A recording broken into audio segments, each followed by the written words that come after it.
Hey guys, welcome back to Clownfish TV. This is Kneon. I'm not here with Geeky Sparkles. In this video, we're going to talk about big news. It looks like Kotaku is getting sued for defamation, as well as Gizmodo.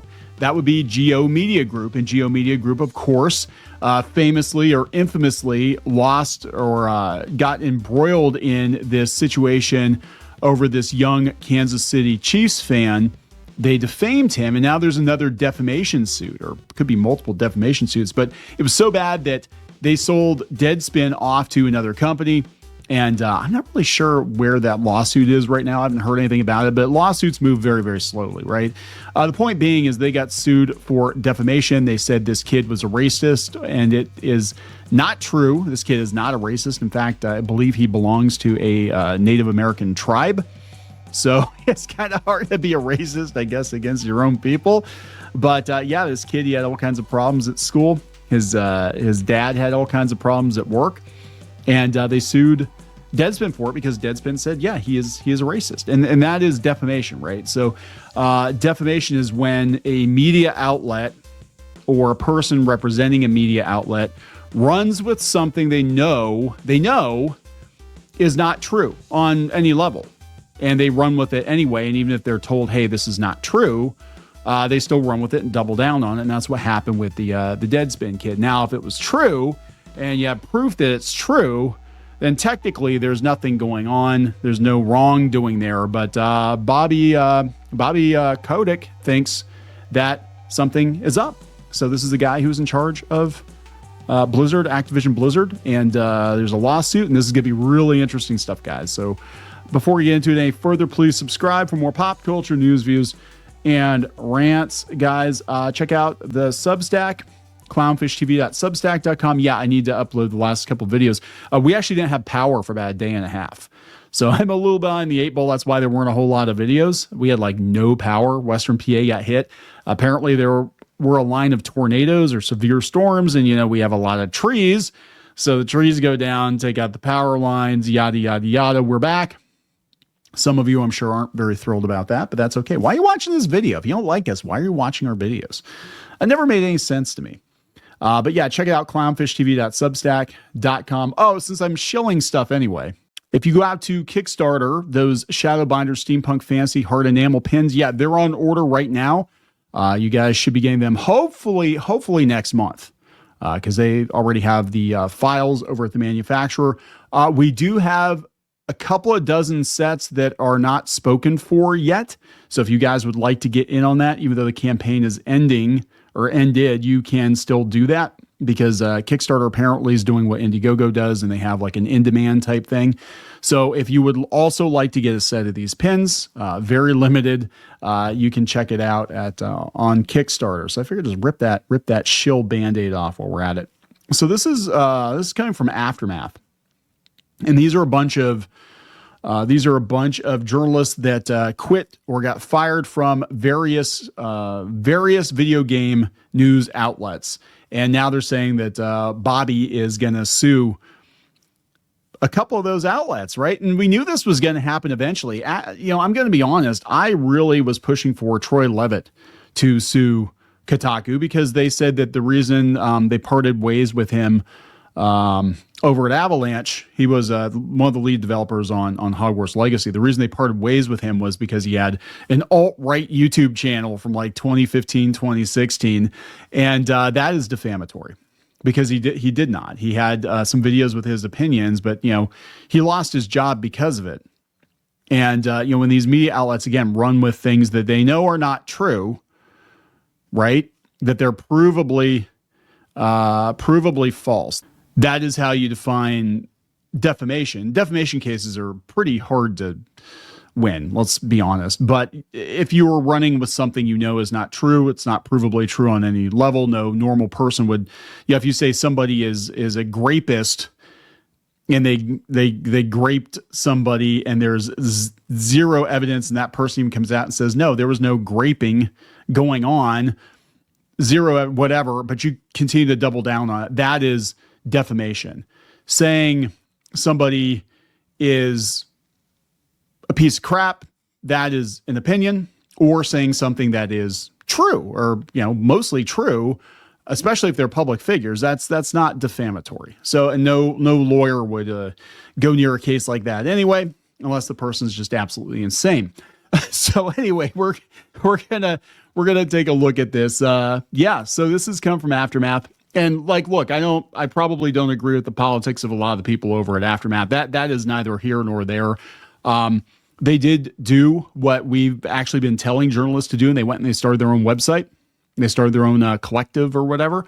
And that's actually a good thing, because I think going forward, especially if sites like Gizmodo and Kotaku get snapped by lawsuits or just a lack of ad revenue, that's going to be the only path forward for a lot of people, is you're going to have to do it yourself. So yeah, this is a report. Bobby Kotick files defamation suit against Gizmodo and Kotaku. The suit is over details and a pair of articles about his rumored interest in buying TikTok. Yeah, we covered that. They said that he was interested in buying TikTok. So it said a record of a March 11th defamation filing titled Robert Kotick versus GeoMedia Inc. can be viewed in Delaware court records, but the complaint itself is not currently publicly available. Courthouse News, which first reported the suit, writes that he's seeking damages to be determined at trial regarding articles on former GeoMedia site Gizmodo and current GeoMedia site Kotaku about Kotick's reported interest in buying TikTok. Okay. As context into Kotick, the articles both discussed a California Civil Rights Department investigation into Activision Blizzard that was settled in 2023. The final California settlement makes note that no court or independent investigation has substantiated any allegations, and that the defendants deny all allegations of wrongdoing, liability, and damages. So here's his complaint. So what is his complaint? Kotaku and Gizmodo went out of their way to include withdrawn false allegations relating to workplace issues, which GeoMedia knew had been conclusively disproven by numerous investigations. Well, okay, so this is the thing about GeoMedia.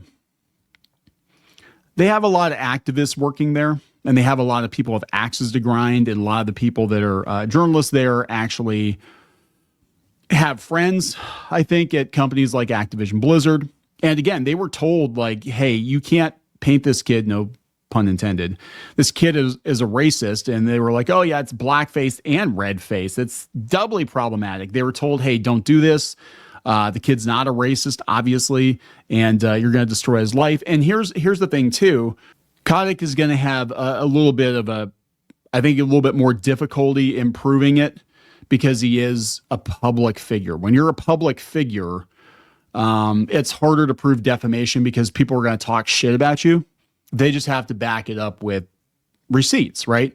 In this case, this was a kid. This was a little kid, not famous. They zeroed in on him and said, this is a problem. This kid's a problem. It's racist, blah, blah, blah, blah, blah. It caused him all kinds of problems because he's not in the public life. If you are a public figure, it is understood that you are trading a bit of your privacy for some coin. That, you know what I'm saying? So he's going to have a harder time. That's why Johnny Depp had such a hard time too. And a lot of people didn't think he was going to win that case. And he did, because the lies were so ridiculous and they cost him so much work that it had to be addressed. But if you said, Johnny Depp is a stinky, stinky poo-poo head or something like that, that's not defamation, right? Anyway, Courthouse News writes that Bobby and his representatives repeatedly wrote to GeoMedia demanding corrections to the articles. Both Kotaku and Gizmodo articles were updated after publishing to add details about the settlement. Okay, so what's the deal if they changed it? Despite this, Courthouse News writes that Kotick claims the articles continue to mischaracterize the agreement and quotes the complaint in stating that the allegations were included purely for the malicious purpose of causing former harm to him. Yeah, so this is what Geo does. And again, go back to the Hogwarts Legacy situation. There was no reason to, and there were like 3 or 4, I call it the chum bucket. And I've talked about this before, because you're talking to a guy. I mean, I used to be a journalist a long time ago. That's how I started. And everything was, I was a newspaper journalist. Remember newspapers? And I call this the chum bucket, where you basically get one outlet, dump the story, and then all the other outlets kind of feed off of that. It becomes a feeding frenzy. So in this case, it was definitely Kotaku. Like, oh my God, guys, did you know this guy had some YouTube videos talking about how he doesn't like progressive politics in games or whatever. And his opinions were mild. I went back and I watched some of those videos because we actually interviewed Troy Levitt on the D-Res podcast, and I listened to his takes, and I'm like, they're like the most milquetoast, mild takes. But this article was by Ian Walker, who was the same guy who was flipping out because of getting a PS5, but he couldn't enjoy it because Trump was still in the White House or something. It's like, hey, guess what, Ian? He's back. So good luck with that. Yeah. But they do it because they're being malicious. When they're told, hey, take that story down, or something about that kid with the face paint is obviously not true, and it went for like 2 weeks and nothing happened. I mean, I get that journalists can't just back down when somebody rattles the saber, right? Because a lot of people think they have grounds to sue, and they don't actually have grounds to sue. They're just trying to intimidate you. And if you back down every time somebody intimidates you, well, then you don't have a publication, right? Because you can't report the news because somebody's always going to take issue with it. But yeah, it's like, it sounds to me like there was definitely something going on here that, it's like, we clarified this for you. You can see it in the court documents, and you guys ran with it because you don't like me and you don't like, what's going on with Activision Blizzard at this point in time. So the 2022 Washington Post story exploring Bobby's history of litigation says he has shown a willingness to devote enormous resources to even the most minor feud, and has engaged in years-long battle against enemies big and small. Representative for Kotick disputed those characterizations, describing the then owner of Activision as a reluctant litigant. People with deep pockets a lot of times tend to be very litigious because they can afford it. And we've talked about this before with Disney. Basically, how Disney wins is that they're hoping you just give up, because they're like, we can afford good lawyers and we've got more money than you, so we're going to tie this up in the courts. Even though we know we don't have a chance of winning, realistically, we're hoping you give up before it goes to trial. And then usually that winds up with like a settlement and an NDA, and that's why people disappear. Like, you hear about all these things. Well, I'm suing Disney for XYZ thing, and that person just like disappears. Because yeah, it's very expensive. Lawsuits are very expensive. And it's funny coming from the Washington Post, because the outlets I hear the most about, in regards to defaming people, it's usually one of the Geo Media dumpster fire websites or Washington Post, like Taylor Lorenz and all that stuff.